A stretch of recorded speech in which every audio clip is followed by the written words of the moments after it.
Welcome, everybody. We have a lot of registrants tonight. Hot topic, and we got some special guests for you. So we'll give you a minute to roll in here. And while everybody's rolling in, we'll probably say this again, but just a few housekeeping items for those of you that have been on our webinars. We're going to ask in a minute. We like questions, but please put them in the Q&A as opposed to the chat. We'll remind you, we might ask you to put some things in the chat, which we will in 1 minute. But in general, your questions, put them in the Q&A. You can be anonymous. And we are going to send a recording, as we always do. So if you get distracted or you have to leave early, don't worry. But we do reward our right, Matt. We reward people that stick it out to the end. So if Gotta you take care of our can, people. Gotta take care of our people. if you can, we'll have some special discounts for you at the end when we talk about how we can support you. And we love emojis, so keep them flying. Makes us feel like there's some people out there. Especially you, Peggy. But like as I told you to put it in the Q&A, but please put in the chat because we love to see, thank you for all those emojis. We love to see where everybody is. So if you could put where you are in the country and also the graduating class of your child. I think we're going to have a lot of 2024s, but let's see, we might have some 25s, which is all good, but there we go. We got people from all over the place. Nice. And then we always like to know if you're a newbie or Oh yeah. or you're a groupie or you're somewhere in the middle. That's always fun for us too, Look at this. We got a diverse crowd tonight, which is a lot of fun, and predominantly 24s, which is what we would expect. But even for you underclassmen, I think it's good to start to understand this stuff and this part of the process, which is a core part of the process. I think one of the pillars here. So yeah, we're all over the place. We're well represented tonight, Peggy. I saw Redondo Beach go Los Angeles Chargers. Okay, let's see. Is that, I think that's kind of the big ones for the housekeeping stuff, Peggy, right? Yeah. So a couple things we'll do, kind of quick intros, and obviously for our groupies, you're going, what's going on here? Who are these guys? With Matt and Peg. But very quickly, I'm Matt Carpenter. I'm one of the founders at College Aid Pro. Again, for those of you that have followed along, this is my class 2025 will be my 20th class that I've kind of shepherded through this process. And that's, I think what a lot of us here like to think of ourselves as is kind of a North Star, right? Of especially this year. I think a lot of you can probably relate to, like, where do I go to get my questions answers? Who can help me? I can't get anybody live at the Department of Education. I can't get an email returned. And we like to think, we're the source of truth there, right? Come to us with your questions. That's what we're here for. Obviously, tonight is pretty focused subject matter. We're here to help you understand what these latest FAFSA updates mean for you, what you should be doing right now. And then we're going to focus a lot on how can we get these offers if we've got them or not, and hopefully go back to these colleges and maybe improve upon those initial offers, right? So that's what we're here to talk about. We're really excited. We're honored. We're lucky to have some industry experts that are on the other side of the fence, right? Folks in financial aid offices. Ryan Callahan, who I'll introduce and let him introduce himself quickly here, is somebody that I've just relied on for his expertise for most of those 20 years. We've been on this journey together in some ways, where he was at Boston College and then he got poached by MIT, rose the ranks there, and then Harvard Medical School poached him from MIT. So that's where he is currently, and is just somebody that I think, again, that's just genuinely motivated to have families have good results, right? I think maybe a lot of families think that the folks in the financial aid offices are the bad guys in this process. They're the ones that don't want to give the money that's in their pockets, okay? They're not the bad guys.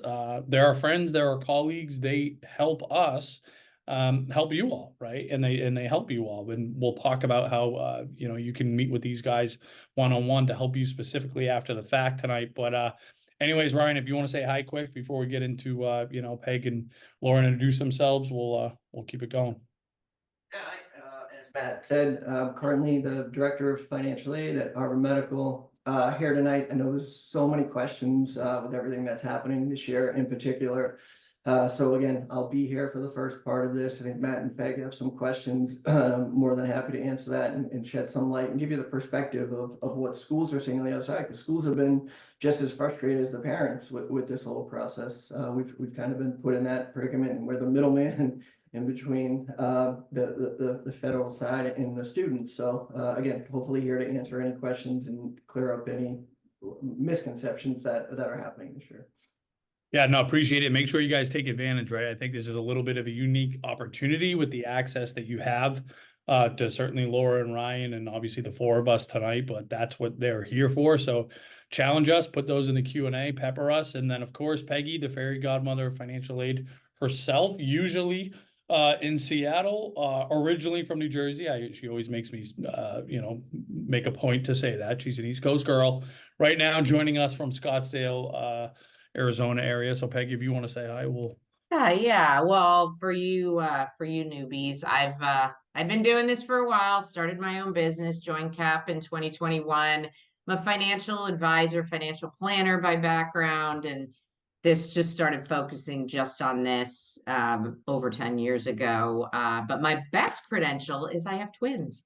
And I've been through this times too, and I survived, and they survived, and they are gainfully employed and happy adults. So it's all possible. I did not have the crazy FAFSA stuff that you had, but you know, life always throws us curveballs. So I am delighted that we have one of our pros here tonight, Laura Meek.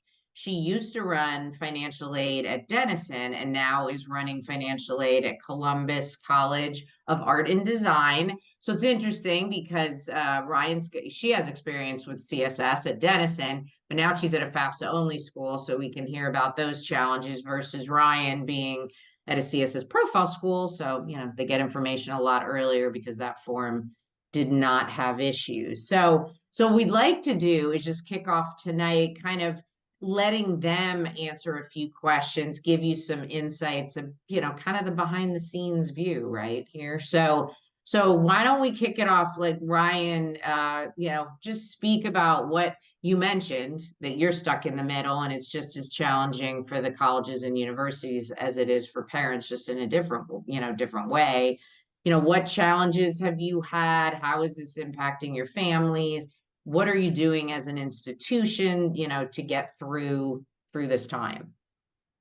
So yeah, as you had said, I mean, being a CSS profile and FAFSA school, we're able to do some estimates even without the FAFSA. But even with that, I mean, again, we can't explicitly say a student is eligible for a federal loan just because, again, we can't 100% confirm that. So even that has been delayed.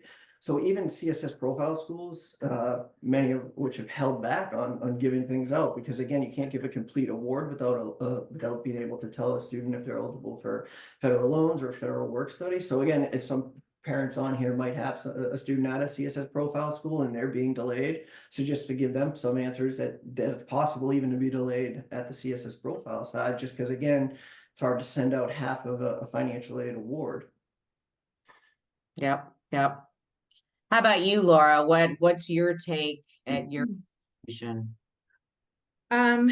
Well, I think as a FAFSA only school, we have not had the opportunity to do early estimates. So as we know where we stand today, right, we're 6 months late, right? The FAFSA was supposed to open October. We were supposed to get FAFSA data in January, and then they told us it would be mid-March. And then when we got data a few weeks ago, we have now discovered errors, right? And what we know now, about 20%, we know at least 20% need to be reprocessed. There's another 20%, and I see some of your comments in here that you're stuck, right? Your FAFSA it's in a rejected status, right? Because you can't sign it or you need to add a school. So that's another 20%. So for FAFSA only schools, we're really struggling because we know we don't have all the data to make a financial aid offer. So, and we're struggling, with those of you that want to visit the campus, right? That you want to come for our admitted students days and visit and be able to make a decision. We're having those days without financial aid offers. So it's really putting all of us in a bind, and we are anxious, and we're anxious with you. And we're ready to start packaging, but we're just not sure, and we're not sure to trust the data yet until the department is going to reprocess some of these FAFSAs. Yeah, can you speak to that of like kind of what the latest, because we did a webinar on the 2nd and I kind of gave the latest. Yes. 4 of us know it changes daily of what's going on and Yes. how they're addressing. So we have learned, schools have been provided just in the last few days, lists from the Department of Education of FAFSAs that are accurate. And then we get a list of those that they believe need to be reprocessed or will be reprocessed. And what they're telling us is that they will be reprocessed in the next 2 weeks. What also has been announced just in the last few hours, 24 to 48 hours, is that the corrections for students and parents should open next week. I did hear some rumblings today that some people were able to make a correction, but I believe they've been doing maintenance today and maybe testing the waters, but it should be open broadly next week for students to make corrections. And so we'll be getting those results in the next 2 weeks. Yeah, and that's a huge development. And that means adding schools. If you have a child who didn't include a school or thought of one after first submitting, that'll be available as well. Yes. Yeah, let me and because we're getting a ton of questions of a similar variation, right? Whether it's signatures missing or when can I make corrections?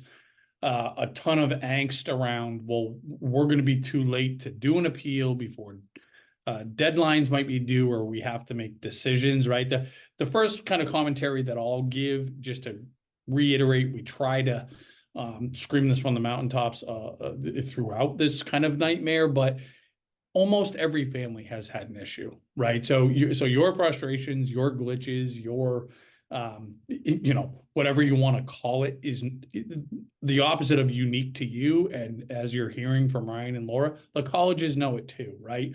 So you're not going to be quote unquote punished because you're having a hard time getting this thing across the finish line, right?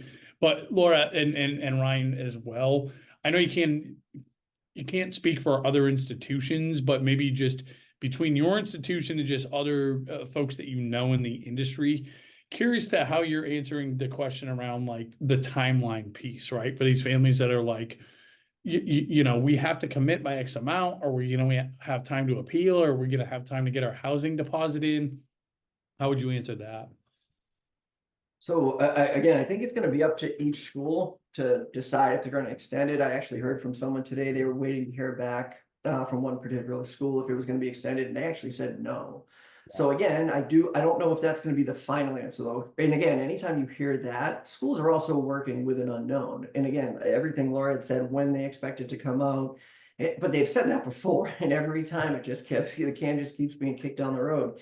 So all I would say is all you can do is check in with individual schools. Again, some are holding the line. My thought is though, even if they're saying that today, they're saying it based on information they can't be certain of. So that I think is also subject to change, but it's difficult as it is. All you can do is continuously check in to see where it's going to be. And then the last bit is, again, if they say no today, that does mean it's no as of now, but that has to still potentially be subject to change while the unknown becomes known, hopefully. Mm-hmm. Yep. And I really believe that most schools are going to be flexible if you ask, right? So if you're specifically working with an admission counselor and you say, look, I'm waiting on 2 offers and I'm ready to commit, right? They're usually going to work with you. And even though some schools are holding the line at May 1, many have extended their deadlines to June. So just, check the websites, check your communications from the colleges. Many have been extending their deadlines.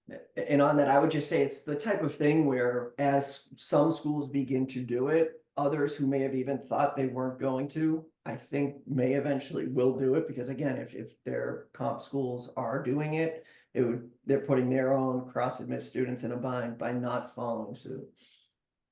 Yeah, great points, right? Thanks for that. Hopefully it's helpful for a lot of people to hear that feedback, even if some of it is not what you want to hear, right? That some folks or some institutions at the moment are standing tall on 5-1. What I would add to that, for example, I saw one question around, hey, we're deciding between Virginia Tech and Union. We're not going to hear from Virginia Tech till the last week of April. Union is standing tall on their 5-1 deadline. What do we do? If there was ever a year to put down more than one deposit, this might be a year that you would consider that. Now, in general, that's not good practice. I know colleges don't appreciate it. So you guys can, Laura and Ryan, you guys can push back on that if you feel strongly. But what I've actually heard some colleges say, I'm thinking of a couple here in the Northeast and a couple I've heard of in the Pacific Northwest. They're saying, look, we're going to keep the 5-1 deadline here, right? But if you put down a deposit and you decide to go somewhere else, we're going to give that back, which traditionally colleges will not, right? So I think that's another variation of how some colleges are handling these, like uncharted waters here. So, and again, something that I've recommended to families that I'm like, look, for your peace of mind, even though we don't want to think about the possibility of losing another $500, $600, $700, it's pretty likely, I think, that most colleges are not going to fight you on that this year if you don't end up attending there. Again, I can't speak for every institution, but I feel comfortable in giving that advice on the whole. Any other kind of questions for you, Peggy, as it pertains to kind of this FAFSA stuff? No, I just wanted to Laura did a good job, just kind of State of the Union. Some people are saying, how do I know if my SAI is right with all this? We're going to address that in a few minutes. And it's a great question. It's a great question. Somebody put in, are the colleges going to contact us if it's wrong? I would say that's a hard no. They have a lot going on, but they're behind the scenes. They're making sure that they're working with updated FAFSAs, because the government or Department of Ed originally said they're only going to fix the ones that positively affected need-based eligibility, which blew my mind. And I was slagging with Laura about it. And then sure enough, I'm sure they got a lot of feedback from the colleges and they said, no, we're reprocessing all of them, which is what they should do. Peggy, by the way, I'm a little bit worried about you down there, and you might be getting a little too chill down in Scottsdale. You haven't yelled at the people in the chat asking all the questions.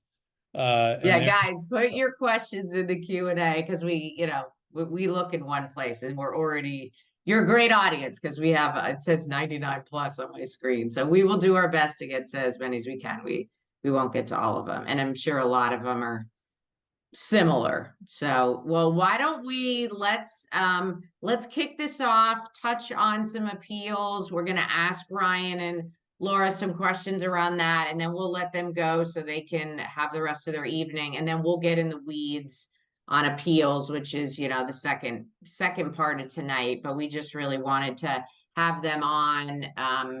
And we'll talk later. There are two of our pros on our team. So for all you groupies, about our pros. And so we'll talk about how you guys can actually meet with them. We'll talk about that toward the end and get their undivided attention about your specific situation around appeals. So everybody should have gotten an email midday or this morning encouraging you to set up your MyCap account. Matt's going to go in there right now. So it's always important to do this, because you get estimates of your SAI. You can set it up for free. Just click get started for free, put in 3 colleges. But this year it's vital. It's vital for you class of 2024s. We've got the formulas built in so you can get a decent estimate of your federal methodology SAI, which is what Laura's school uses. And as Ryan was saying, all schools have to use to give out federal aid. So it's more important than ever. I'm sure Matt just put that link in the chat. A lot of you have done that, Matt and I can see, so that's great. If you're, you know, a groupie, you had it done eons ago. So just get that done, because that's going to help you start to get some clarity around what your SAI should And I be would with say, all of I would these say errors. specifically when people ask, how do I know if my FAFSA was one of the ones that one of the, 1 out of 5 that process incorrectly? That's the best place to get a good indication of that, right? Because we're going to tell you, here's what your SAI is. And if it was close to what your FAFSA says, you can feel pretty good that you're, in that 80% that was not impacted by pulling the incorrect information. If it's way off, that probably is a great sign that you're one of those that pulled in some incorrect data. All right, well, I'll let you take over here, Matt, and you can share your screen. Yeah, so what and to that point here, and I'll just spend I'll just spend a minute in here to tell you exactly what I'm talking about here. But once you've onboarded yourself to this platform, so you've answered the questions in your profile around your income, your assets, and if you did this a while ago, now is a great time to go back into your profile and just double check that the information that you put in there is close to accurate. It doesn't have to be on the nose.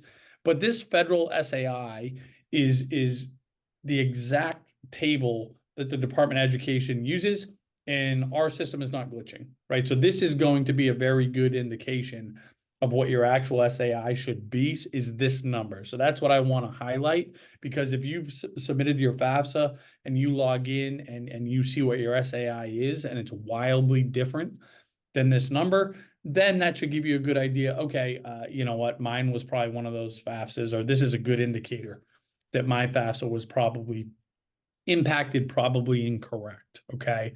The other thing, and we will reemphasize this, so I'm not going to spend too much time in a few minutes here, is that for any college that you've been accepted, or we're really good at projecting about how much you can expect at that school. So even if you have yet to get an award, you should be looking now at about what that award is likely to look like, and have your appeal anchored to that, right? So we don't have to wait till the last week of April to get that award from Virginia Tech or whomever, right? Kind of knock on wood, assuming that it's by the end of April at least. We should have a very good understanding now what these awards are going to look like, and get our appeal started kind of based on that. So we'll spend a little bit more time here again in 15 or 20 minutes, but that's why we're just kind of beating you over the head to say, if you haven't set up your account already, do it tonight, so you can again have a good understanding of where your source of truth is.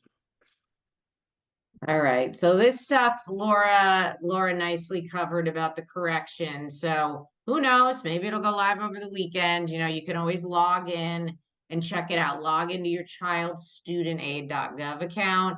And if you did have a missing signature, the good thing is that's the most common glitch. I mean, it hit right away. So it's good to not be an anomaly in this situation. So they've called that one out specifically, that you're going to be able to go in, fingers crossed, and sign it. And then and correct me if I'm wrong, what you've heard, Laura and Ryan, but what I've read and heard is the processing, once it's processed, it's going to you guys pretty quickly now. We don't have those delays anymore. So that's a good thing.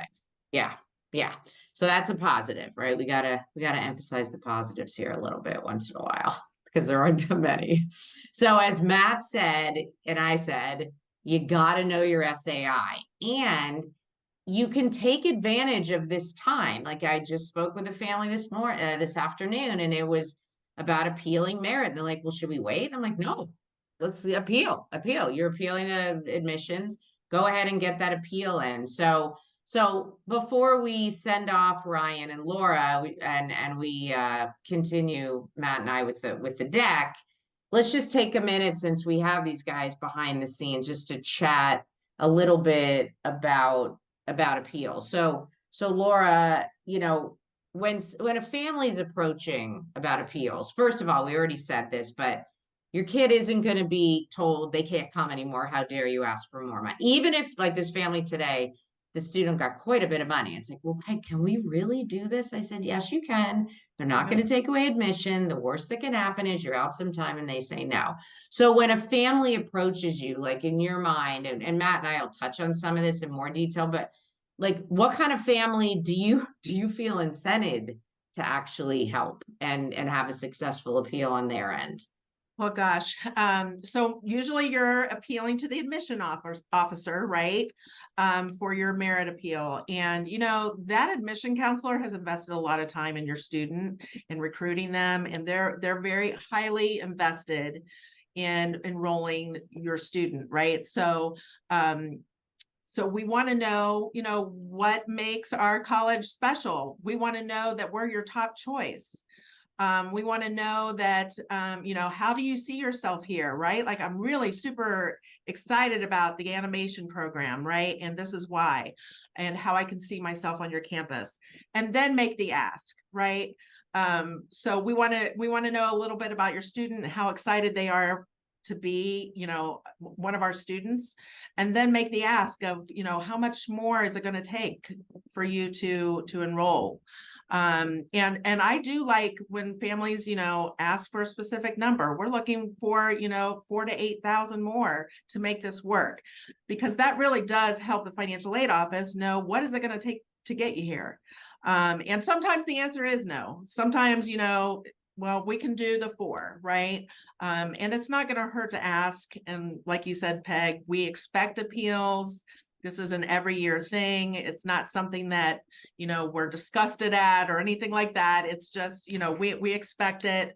And we know that families want to try to make this work with their budget. So yeah, and that's where that ask, that's where the strategy comes in, and Yeah. that's a one-on-one with families, like and we are talking you interested. through. We are interested in knowing if we're competitive, right? If you're giving me a competitor's offer and it's much lower, then yes, we are interested in, you know, increasing our offer to remain competitive, right? Yeah. But the figuring out that ask is kind of the art here, right? Because you Right. don't want to over ask, because then you're going to say, we're never going to make this family happy. We'll give that 5,000 somewhere else because these guys want 15. So, Right, you know, that's where the one-on-one support comes in, where we would have to know about the family and just know more about it. So yeah, Part well, art, thank you. That's you know, helpful. part art, part science is what we say a lot, right? And it's trying to find the balance there with, you know, advocating for yourself and your family without uh, asking something that's going to get you just laughed out of the ballpark and not considered because you overreached, right? And that's like, all right, these guys are so far off that it's not worth negotiating, right? Or I know I got to be careful. Even though it's not Yeah, I know. negotiated. I walked it back, Peggy. I barely got the word out. Gosh, I how barely. many times do I have to go through that? So I mean, you know, and I know obviously, Ryan, you can't talk in detail here, and so I'll ask it kind of broadly. But as you know, over the years, I'm always specifically trying to pull you into some scenarios and case studies for business owners, right? Because I know, especially at CSS profile schools, private schools, you know, there's just a closer look, right? You guys do a more usually a more thorough examination of families, and if there's business owners, there might be a whole nother tax return that you're digging into, kind of making assessments on your own. Just talk about some guidance that you'd have, and I know this is kind of hard as maybe, right, being on that side of the fence, but if you're advising families, specifically business owners, what are some of the things that they should be thinking about? So yeah, I think the biggest thing for a business owner, especially for a school that went as far as to collect the business tax returns, is that your bottom line profit from a business, while that's what you are taxed on from the federal government, it's not always and most often isn't the total income that a school that's looking at the CSS profile and looking at a business tax return is using. What they do is they're going in and again, there are plenty of things that are completely legitimate write-offs for tax purposes that wouldn't exactly impact your ability to pay. Therefore, a school disallows it or adds it back. But in doing so, again, I spoke with someone yesterday and trying to figure out there was a disconnect and they weren't getting aid. And it was that a school was misinterpreting something. So sometimes an appeal isn't even an appeal, it's a correction, right? And so again, a school does the best they can. They're trying to assess your ability to pay. Like in that case, the school wasn't trying to punish the family. It was an honest mistake. And again, it made no sense for the family. So you kind of had to figure out what the school was doing in order to combat that, make an argument against it. And the other piece is assessing a value, where again, that's an inexact science, and they're going to get a value from you, and then they're going to assess their own value. And so if the award letter you get back doesn't seem to match what you thought, that's a conversation you want to have with them. And again, it's honestly, they should, in the school, be open to it too, because admittedly, they're trying to assess a value off of a balance sheet and a tax return. It's not always the easiest thing to do. So I think they're again, I'm speaking for myself, I'm always fine with having that conversation, because again, like Matt said, it's not the enemy. The schools voluntarily have financial aid offices because they want to help you. They want to accurately assess your ability to pay, and then I'll bridge that gap. But if they don't accurately assess your ability to pay, the whole process is out of whack. So again, a lot of times an appeal is really just a correction in a conversation. So don't be afraid to have it. Because again, specifically for the question Matt asked, it's an inexact science. It's not just pulling wages from page 1 of the 1040. It's trying to assess what add backs are appropriate, trying to value a business based on the return in the balance sheet. So again, sometimes it's just having an open line of communication to figure out exactly what the school did, and then an open line of communication to say, does that make sense, and does it fairly and accurately portray our ability to pay? It's a great point, right? And where in my experience, and just the more I learn from all sorts of different institutions and just forming organic relationships with financially counselors, right? And financially directors, where I know oftentimes it's like, look, your mentality is like, look, we work under a certain formula, right? And we have to abide by what the formula is. But our basic mentality is like, give us some reasons, give us some excuses, for lack of a better word, to be able to give you guys some more money, right? To spoon feed us some data where we can manipulate this SAI in your favor and give you some more need-based grants or various scholarships, et cetera. Right? And if I could just expand on that, right? So most times, right, a family might say, again, just use round numbers. They make 100,000. The school assesses the SAI or expected family contribution of 30,000. And family will say, well, how could you expect me to pay that? That that's just not in line with what I have. But the way the school looks at it is they look at 3 forms of income: past income in the form of the savings and investments you gave them, current income in the form of the tax return you gave them, and then even potentially future income where a student or parent could borrow and use future income to pay it off. So that said, if they're using that holistic view to assess an SAI or expected family contribution, it also opens the door for additional appeal items that you might not have thought of. Where again, it's not just on an appeal. Has anything changed since you filled out the form? In most cases, the answer is no. How much changes in a course of a couple months? Then the question becomes, okay, so when you fill out the FAFSA or CSS profile, they're getting very specific information on your income and your assets specific to you. Those are then being offset by a series of allowances that are generalized for any family of 4, 3 living roughly where you live. But if those allowances don't accurately capture your unique circumstances, it doesn't always have to be that your income or assets changed. It could be things like that. Could be we have another child with unique needs that needs to have a nest egg saved for them. So in our case, could a portion of our assets be protected for that child down the road? Things like that. So again, it's not always just has your income and asset changed since you filled out the form, because in most cases the answer is no. They did a very thorough review with the information they had. Is there any other information they didn't have or unique circumstances that aren't captured in those generalized allowances? That's great. I mean, that's gold right there. So I know we've borrowed more of your time, Ryan and Laura, than we told you. The 20 minutes became 34. As we've been known to do, Peggy, getting a little greedy here on our end. But I mean, hopefully, and again, Peg and I are going to continue this conversation, so nobody jump here, because now we can really give you guys the secret sauce once these colleges get out. But thank you guys so much. I mean, yeah, thank you very much for the behind the scenes is awesome. It's great to, you guys are boots on the ground. So, and then we'll talk about everybody. I'm sure a lot of you were listening to Laura and Ryan saying, I would like to talk to them personally about my situation to see how You can. we'll talk about that in 20 minutes here. So Right. thanks, guys. Appreciate Thank your time. you. Yeah, have a good Especially on night, a school night. guys. And appreciate all the hard work. We know this is hard for you guys too. So yeah, and I don't hear anybody crying for the college financial aid counselors. So, Thanks, guys. Thanks, guys. All right. All right, good night. All right. So let's we And still got a bunch to cover. And as Yeah. you're bringing that up, Peggy, and obviously we'll have to move through some of these things a little bit quicker than we're anticipating, but I think that Yep. was, Yeah, I got it. I know what you you're guys- trying to tell me. I know. What's that? I think it was time. I think it was time well spent to go a little bit over there. But Ryan didn't. I was tempted to say this while he was on here, and I don't care. I'll tell him I said it. But he says this. He reminds us to this when he coaches us behind the scenes of like the sophistication of your appeal matters. It's not just like, hey, we really want to go here. Can we have more money?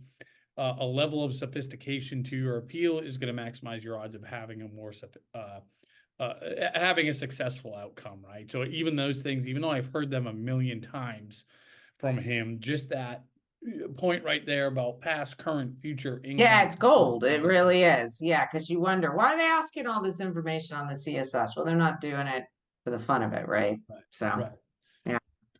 All right. So Let's as roll. maths, we're gonna, since we kept them a little longer, I'm gonna run through a few things quicker than normal. But we're gonna hit these things: when, who, should, and how to appeal. Okay. So and I saw a lot of questions in the chat. Please put them in the Q&A as they were talking about like, well, how do I know what I'm getting from the college? The Office of Financial Aid is going to send you what's called a financial aid award letter. And these are the 4 big buckets that you're going to see on there. Grants, which are the need-based money. It can be from the federal government, your state, but most of it's going to be endowment money, institutional from the colleges. And then the more free money from the endowment will be in the form of scholarships, which usually are the merit-based. So not based on need, not based on your SAI, usually grades, test scores, your child. Your child has earned those scholarships. Typically, that's what they're called. So that's the free stuff that you want to maximize. That's going to be on there. Then work study and loans. Work study is you have to have federal need from the FM, the federal methodology SAI that Matt showed you. And then the loans, you're going to see parent loans, direct student loans, and sometimes a university will throw a loan on there. So those are the big buckets. I'm not going to go through, I've got an animation in here, but I'll show you this one because it's kind of egregious. And then I'm going to go through the other one very quickly. But this is a typical award, not typical, but this is an award letter, and there's over 900 versions. Some of them tell you what they cost, which UC Davis does. They tell you what your SAI, last year was called an EFC, is. Then they start to tell you, this one, they say what your need is. So they do the math for the family. Then they start meeting it with parent loans, that's a federal loan, and sub and unsubsidized student loans. And then at the bottom, they say the remaining cost is 0.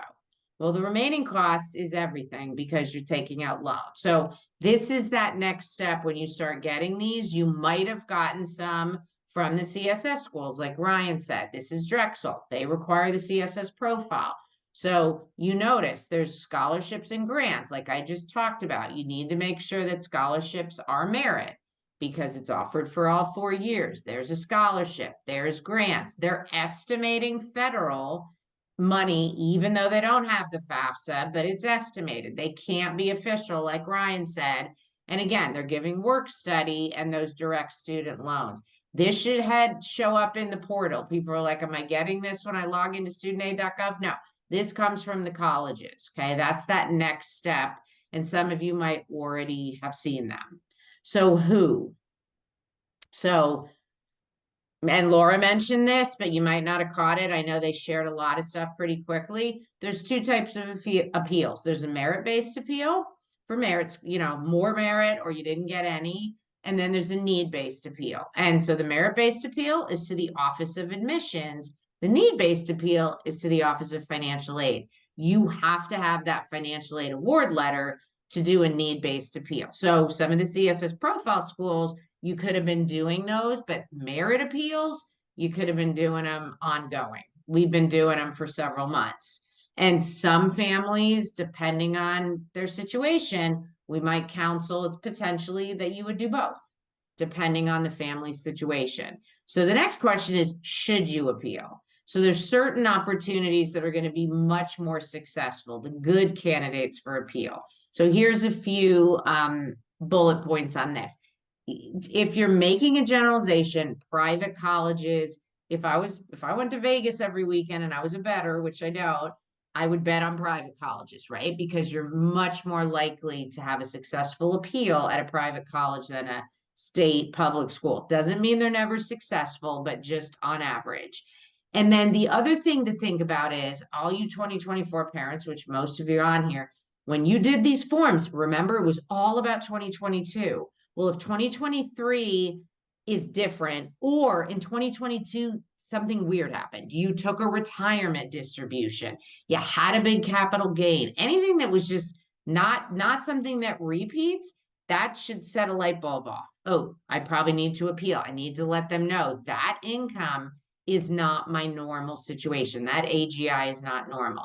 If you're divorced, separated, or remarried, huge planning opportunity. As I said, I'm a financial planner. So much of this is understanding financial aid and then your planning opportunities. And in the appeal space, it's the same thing. Two families are going to have very different appeal strategies. And I meet with families, Matt meets with Laura meets, Ryan, and every time, that's why it's fun. Every time it's new.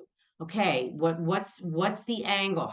Where can you have a credible appeal to ask for more money and do it in the right way? The institutional methodology schools versus the federal. That just means the FAFSA only schools is FM, like Matt showed you. I am.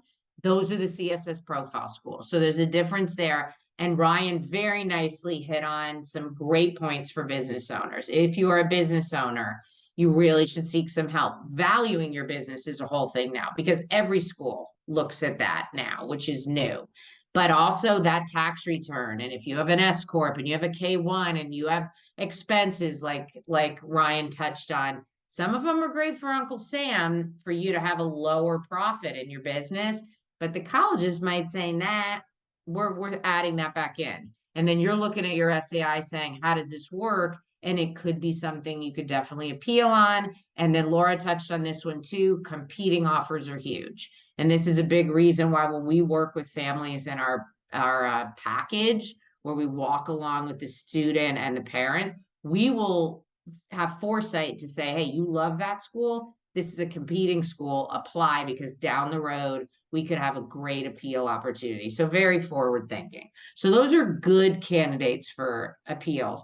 Bad candidates, as I said before, on average, state and public colleges, if you have a change in circumstance, like I mentioned, then that's irrelevant, right? If you have a change in circumstance, you got to crunch the numbers. I just talked to a family yesterday and it's like, all right, even with your change in circumstance, with your merit, that's not going to get you anywhere. So let's talk merit, even though that was going to lower their SAI, you got to know, is that going to help me get need? Because if it's not, don't waste your time and think about other ways to appeal that might be advantageous. And I say this about state schools, but I've done appeals with Arizona and Arizona State and thrown them off each other, and the family's gotten more money, the students got more money. So it's not an absolute never. It's just, like I said, if you're a betting person, you would bet on the private. So just to give you an idea of how that works. All right, Matt, I'll let you take over here unless Yeah, you're just so everybody knows, again, if we're not getting to you, we're not ignoring you. We got 500 plus questions at the moment. So we're just a little bit outgunned. So here's the takeaway. A couple things, and I actually meant to ask this to Laura because I loved how she answered it when I asked her at an internal meeting the other day. But the question is, are families going to be in advance? So most of you, okay, the vast majority of you, especially at FAFSA only schools, have not received your financial aid awards yet, right? So even though you're so anxious about that, which makes so much sense, you are in the vast majority, okay? But something we say all the time, and you've heard this before, you've experienced this before, where there's adversity, there's opportunity, and this is exhibit A, okay? Because what you need to be doing right now and what we're working with any families that will listen to us, right? What we're helping them with is getting your appeal prepared right now. So the day you get your award, or very quickly, within 24, 48 hours, whatever, you send your appeal to that college, because you are going to be at a very competitive advantage to get more money, even if you don't have tons of ammunition, even if you don't have this, obvious reason for getting your award increased. Okay, this year, like never before, if your appeal is in that kind of first wave, you are much more likely to get more money, and that is not opinion. That is coming from all these relationships. Again, I screwed up. I should have let Laura say that, but her and all these other colleges that we have relationships are saying that, because guess what? They are just, and you got this feeling from Laura and Ryan. They're as freaked out as you guys. Now, obviously, Harvard's not worried about filling their beds. Okay, they're going to hit their numbers, but those are the outliers. Okay, most colleges are totally nervous about hitting their numbers this year, right? And we got a ton of questions about state schools. Do we not have a chance at state schools? We had in the case just today, right? I've made a note of just today's successful appeals, 10,000 more at the University of South Carolina, right? We've seen one of our colleagues, Mike Kinderman. So if you want to appeal at a state school specifically, I'm going to recommend, and I think Peg would echo this too, you meet with our colleague, Mike Hinderman. He's the director of scholarships at the University of Oklahoma. His sweet spot is having successful appeals at the bigger state kind of flagship universities. Okay.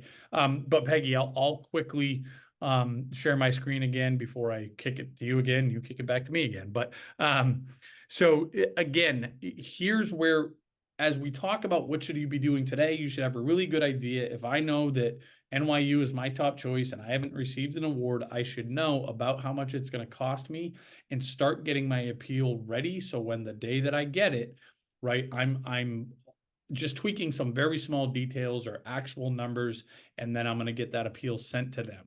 Once you get the appeal, okay, this is another part of the platform. Or sorry, once you get the award, you can upload it to our platform here. Okay, we're going to instantly translate that award for you, right? Peg showed you some examples in the beginning. We're going to make sure that you don't get confused, and so you can just put in, okay, I got accepted to Boston College. I'm going to take a picture of it.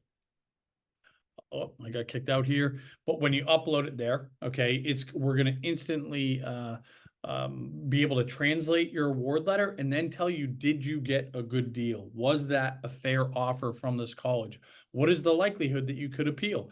Now, Ryan used to be, how do we know that Boston College generally awards people $10,000 on average in need-based financial aid? Well, Ryan used to work there, so we have some pretty good intel there, and I know I'm picking on Boston College. They're not alone. That's kind of standard. So let the platform, let us tell you, did you get a fair award from this school? Did you get under awarded is another way of saying that. So again, I just wanted to show you again, what are the things you can be doing now? Those are a couple of things that you can be doing, that you should be doing, so you guys are ready to pounce when you actually get that award.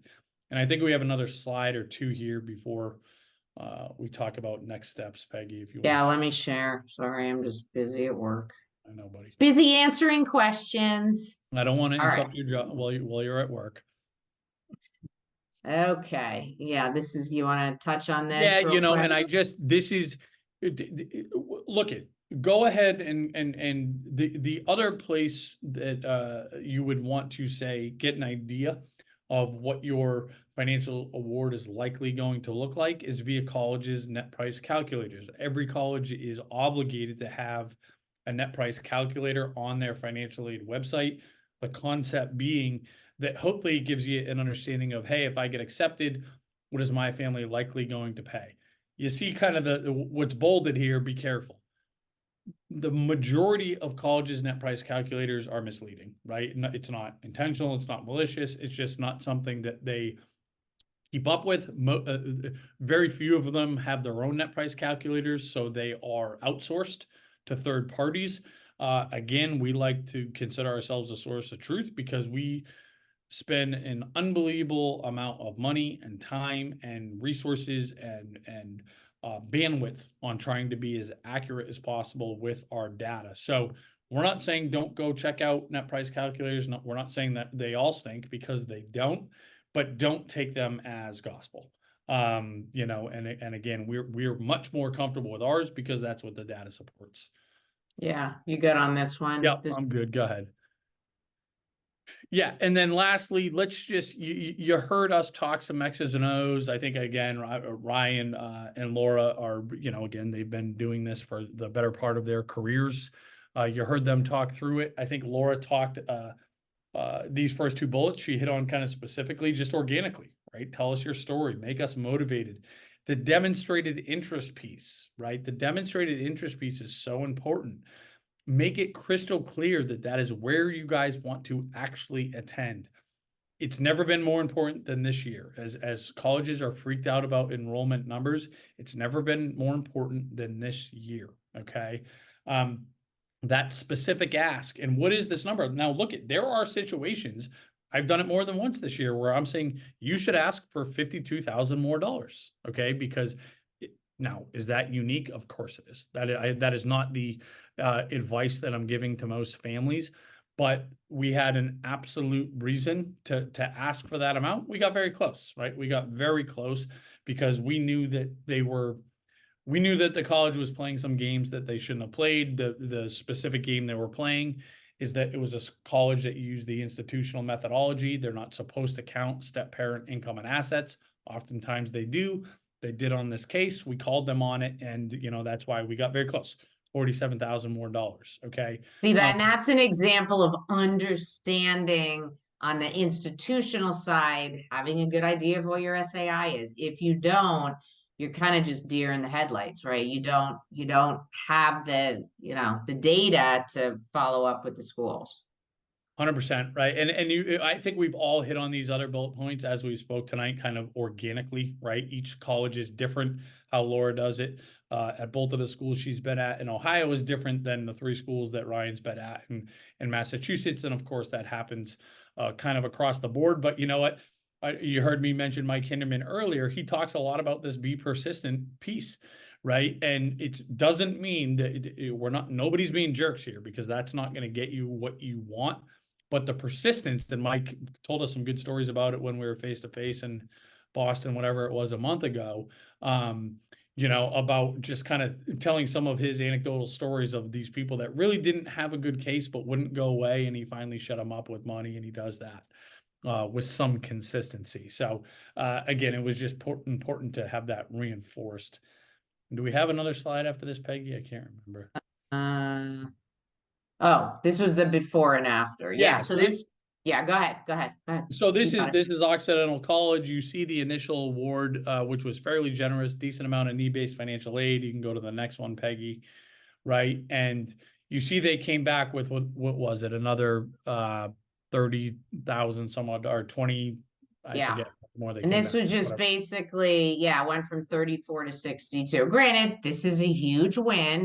We're not saying that all appeals end up this way, but it was an ask around the home equity, meaning the equity you have in the primary home that you live in. So there's, you know, there's different angles, there's different ways to reach out to try and appeal. So that, and to me, that's where this is a good example of some level of sophistication in this appeal, right? This is where we say, okay, we know that Occidental considers, if we're homeowners, they consider our home equity fair game. And then how do we push back on that specifically in such a way that we can get them to look at less of that or maybe none of it, right? And that was the kind of ammunition we had here. And this family was like, we have nothing to appeal for. We didn't lose a job. Our income is what it is. Fortunately, we haven't had any God forbid situation. Why would we even appeal? What would we anchor towards, right? That was kind of their mindset, you know, and we're able to say, well, guess what, right? And obviously, this was kind of the net result. And obviously times that by 4 years, you're talking about 6 figures there, right? So, and to Peggy's point, do we get $27,000 more on every appeal? Of course not. But this isn't a wonky situation that is, nobody can relate to. Okay. No, the point there is like this is a step in the process. And as Laura said, we're expecting appeals. We've got people that are hired to deal with appeals. So, Right. so that's where we can, Matt's going to talk about now. We can, step in and support you.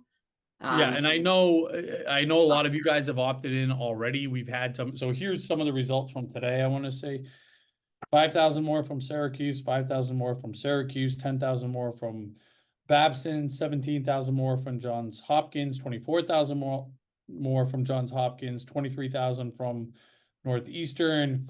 I'm not going to go down the list, but those are some of the results that we got back today, right? And so what my firm recommendation is that you book an hour with somebody on our team. Okay. Obviously, if you heard the expertise and experience that Ryan and Lauren had tonight, we have a coupon code that expires tonight. Those of our groupies, and I know some of you are on here and you probably already took advantage of it last week, but this is as deep as we discount. So what you're going to do, and again, you can click on the link within here. It's going to bring you to your MyCap account. Okay, you can see this appeals 24 discount code. I think it's like $85 off or something like that. But you get an hour with any one of our experts and full access to our software for the next year. Okay, and after that, it's $5. Yeah, it comes out to 265 and change basically with the discount. So is that 50 for, well, whatever. So almost $90. Don't tax yourself with that, Matt. Thank you very much. Yeah, let's I can only spin so many plates here, Peggy. But let me, because guys, there's an awful lot at stake here. And obviously right now the focus is just on how do I prepare for this appeal? How do I get more money? But what we're going to do is we're going to be able to review your CSS profile. We're going to be able to review your FAFSA. Our colleague, JP Schmidt, who was the director of financial aid at USC, Southern California for many, many years, his data, okay, says that 7 out of 10 families make a mistake on the financial aid applications and end up costing them money. You want us to stare at those because there might be an obvious data point that we can help strengthen your appeal case, right? Maybe it's one of these things where you're a business owner and it makes sense to be a little bit more sophisticated, and we can anticipate some of the things that they're adding back, right? Where Ryan was telling us in the green room right before we went live that they got another 30 grand from Northeastern because that they found out Northeastern added back this deduction that he found on their S Corp returns and whatever, things that are fairly sophisticated. Don't overthink this. Book an hour with one of us. If you're on the free version of our account, when you log in, it'll say upgrade here. You just hit that. You hit software plus expert. You put appeals 24 in there and you're good to go. Okay. If you're already on the premium version of our software, you put just talk to an expert here. Okay. And then you can actually, when you go to book your meeting after you pay, and this is whether you're on the free version or not, you can either select next available. If you're just like, and look at Peggy will back me up on this. You're going to be in great hands with anybody on our team. This is, yeah. I would argue that collectively, this is our biggest strength, what we're most experienced with. And one of the reasons why is that we get to leverage one another, right? So when somebody, books a meeting with me and they're trying to appeal for more financial aid at MIT, I just get to slack my colleague who's the director of financial aid there, Josh DeMayo, right? Or somebody wants to get more money out of University of South Carolina. Well, I just pull in Mike Hinderman and I say, hey, how would you handle this? How would you go back to a big state, institution like yourself? Should this be a merit-based appeal? Should this be so a good example, right? I've named a lot of schools. None of them have been HBCUs, right? We have plenty of experience with HBCUs. Now, I will tell you in general, the HBCUs, they're not great with need-based financial aid. They're not great with merit, right? They do not have, they're not great in terms of giving discounts. That said, they're pretty good with appeals, right? So obviously I've only listed 0.1% of the colleges in the country, so I don't mean to leave any out, right? I'm sure we have experience with any that you're dealing with. But anyways, you can decide next available. I just want to meet with somebody as soon as possible, or I want to meet with Ryan, or I want to meet with Laura, or I want to meet with Mike Kinderman, or we're looking at USC or schools of the like, or California schools. So I want to meet with, JP Schmidt. So, you can do that however you choose, but you're going to be in great hands no matter what. And again, we're laser focused on the appeal, but you're going to get more value out of that hour. It's going to be guiding you through the appeal. How should you appeal? Admissions, need, both. Let's get you templates in terms of these letters. What should your ask be?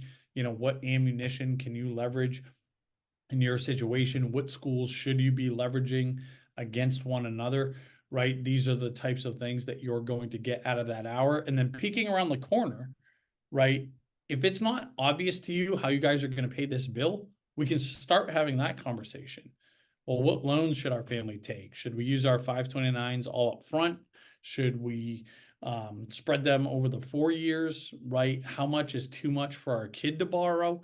If we need them or want them to borrow more than just the federal direct student loan, which we'll recommend everybody takes, what do they need to know? So, yeah, and in terms of a Northeastern college specialist, I would say Josh DeMayo, Ryan Callahan, JP Schmidt would probably be the three best for that. I just saw that question kind of pop up there. But the other thing to keep in mind is time is not on your side. So, I'll have people book with me and I'll email them and say, don't wait for me, book with XYZ, right? Because you want to get your appeal in. Once all these FAFSAs start rolling and financial aid award letters, it's going to be crazyville, right? So if it's admissions, you can jump on it now. And in some cases, you can do need-based appeals now. So like Matt said, I mean, it was my job to build this team of pros, and then I have Matt vetting, I have our CEO vetting.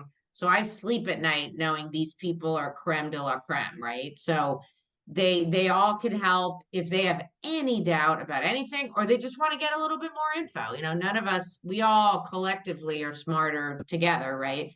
They ping the team. So time is more important, if it's like, oh, I gotta talk to that person because of this, and they're not available for 3 weeks, that's precious 3 weeks. So just keep that peace in mind. And Matt and I I'm assuming, or I haven't looked at my calendar in the last 2 days, but we're booked out far. So yeah, this is it's like when you have financial aid form deadlines, you got to get that appeal in. So don't stress if the exact person, your calendars don't mesh well, so. Agreed. And the hold on, JP Schmidt was the USC. Yeah, JP Schmidt used to run Southern Cal's financial aid, but he's a popular guy. everybody knows about these schools and how the CSS profile. And again, he's amazing, but And again, too, it's one of these things, guys. Even if you book with somebody that's not JP, that person, we have direct access, right? We're a relatively small team, and we meet and talk. We meet twice a week as our whole pro type of deal, and we're talking every day in Slack. Yeah, the big state schools, like Mike Hinderman is the head of scholarships at University of Oklahoma currently. Right. So he's been around the block. He's been there forever. So, but again, we've all handled these kind of appeals. So don't feel like if you can't get in with him, you're stuck. That's not the case. This is a good question. And it says, should we wait until we get the offer to book with you? Book it tonight, right? Do it tonight so you get the discount. It's $265. Again, that's the hour plus access to the premium version of the platform for a year. Don't overthink that. Our average appeal success rate is $8,000, right? And that's probably, I could probably be a little bit more aggressive than that. So don't, again, what do they call it? Trip over pennies or whatever. But you're still going to get a ton of value, okay, out of booking time now to prepare for that anticipated award and having it ready. Like, so for example, I met with a ton of folks over the last couple of weeks that haven't got their award yet. So what we did was we prepared, and I don't want to speak for every pro, but I think I can speak for a lot of my colleagues handle it similar to what I do, where we prepared for the appeal and maybe we spent 40 minutes and I said, listen, you're ready to go now. This is how you're going to appeal. This is the offer that we're expecting. We know we're going to financial aid and the admissions office, right? For example, when you get that award, send those appeal letters over to me with the award. I'll redline it, right? And kind of give it my final blessing before you send it in or whatever. So, and I think that's something that I know a lot of my colleagues like to handle it that way. As well, without being able to speak to everybody. Okay, Peggy, I think I know we're on borrowed time here. I think we did as the best we could. Yeah. I'm just finishing this. Yeah. No. Yeah, guys, really, if you haven't set up your account, set it up. Like somebody's asking about home equity. We know that the schools that use it, how much they use it. We've got tranches in there we're trying to give you transparency. And then, and then we can help you with the appeals. The coupon code is appeals 24 with an S. Yeah, with an S. Yeah, I put it in. Yeah, I put it in a while ago and Matt just put it in again. Yeah, so put that S in there. Appeals. So you can book it. You can book it. You don't have to schedule tonight if you need to look on your calendar with your spouse or whatever. If you want to book 2 to get it, you gotta book 1 and then use it again because it'll give you an error, whatever. It won't let you do it back-to-back purchases. But you can always reschedule if you realize just out of respect for our pros, if you know you need to reschedule. Don't wait until, the day of, because then they're holding that spot for you. But that's the way it works. So some people will book a couple meetings knowing they're gonna want to how to pay, how to borrow. Oh, yeah. And if the page isn't loading, guys, sometimes this happens. Sit tight. Everybody tries to book an hour at once. Sometimes it's system overload and it'll glitch for a second. Give it a minute or 2 or whatever. And again, the coupon code expires at 11:59 Pacific Standard Time tonight. So again, just give it a couple minutes and it'll work. If for whatever reason it doesn't and you tried to, you write in tomorrow to support@collegeaidpro.com. They'll make sure they get it through and get. Yeah, we'll take care of you. Yeah. And our software should work on Firefox, Chrome. Somebody was asking. Mac. You should Safari. You should be fine. Yeah. All right, Peggy, my dear. Okay, everybody. I'm gonna go sit at poolside now. Go sit poolside. I'm jealous, girlfriend. I am jealous, but I'm happy to know that you'll be out there. You have a margie for me, bud. Oh no, espresso martini. Have an espresso martini. I will. Have a good one, everybody. Good night, everybody. Bye-bye.